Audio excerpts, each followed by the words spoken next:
Assalamualaikum semuanya, selamat datang kembali di channel Fresh Tika Ginting. Makasih buat teman-teman yang udah nonton video-video aku sebelumnya, yang udah ngikuti video-video aku sebelumnya. Jangan lupa di subscribe, like, share, dan komen ya teman-teman semua, demi kelangsungan channel ini. Karena masih banyak pengalaman-pengalaman yang aku pengen share ke teman-teman semua, pengalaman-pengalaman aku selama hidup di Jepang. Pengalaman-pengalaman yang mungkin kita bisa mengambil sisi positifnya, yang mungkin kita bisa mengambil pelajaran dari pengalaman itu. Dan kita juga bakalan explore Jepang, kita bakalan explore Osaka, kita bakalan explore Tokyo, dan tempat-tempat yang lainnya. Nah, di video-video sebelumnya itu kan ceritanya tentang perjuangan dan perjalanan aku sehingga sampai di sini. Jadi ceritanya itu kayaknya bikin sedih gitu. Jadi pada kesempatan kali ini kita bakalan senang-senang karena kita bakalan pergi ke Universal Studio Jepang. Oke, Universal Studio Jepang ini adalah salah satu wahana nomor 4 terpopuler yang ada di dunia. Ini menurut info yang sempat aku searching. Dan Universal Studio Jepang ini memiliki luas 39 hektar dengan wilayah dan terdiri dari 9 bagian, yaitu adalah karena namanya susah jadi boleh ya nyontek. Ini terdiri dari Hollywood, New York, San Francisco, Jurassic Park, Waterworld, Amity Village, Universal Wonderland, dan yang terakhir adalah The Wizarding World of Harry Potter. Dan ini satu-satunya yang ada di Asia. The Wizarding of the World Harry Potter ini satu-satunya yang ada di Asia. Jadi buat teman-teman yang berkunjung ke Jepang, Universal Studio kayaknya tempat yang wajib dikunjungi gitu. Sebenarnya video ini diambil pada musim panas kemarin, karena berhubung aku juga baru buat channel. Dan menurut aku kita kemarin kan perginya 1 harian dan banyak area yang kita datangi, jadi kayaknya cukup lah untuk aku share ke teman-teman semua. Jadi langsung aja simak video berikut ini ya teman-teman semua. Selamat datang di Universal Studio Jepang. Let's we enjoy holiday.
yang pengen berfoto ala-ala Harry Potter dan memang penyuka Harry Potter banget, boleh beli jubahnya dan beli tongkatnya juga, berfoto ala-ala Harry Potter.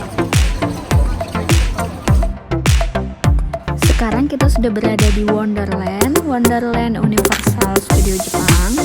Dan ini baru area kedua yang kita datangi, dan ini udah sore. Jadi sebenarnya kalau untuk ke Universal Studio Jepang ini tidak cukup cuma sehari doang. Kalau mau mencoba semua wahana.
Emang boleh masuk? Nanti diomelin malah aku. What are you doing? Get out!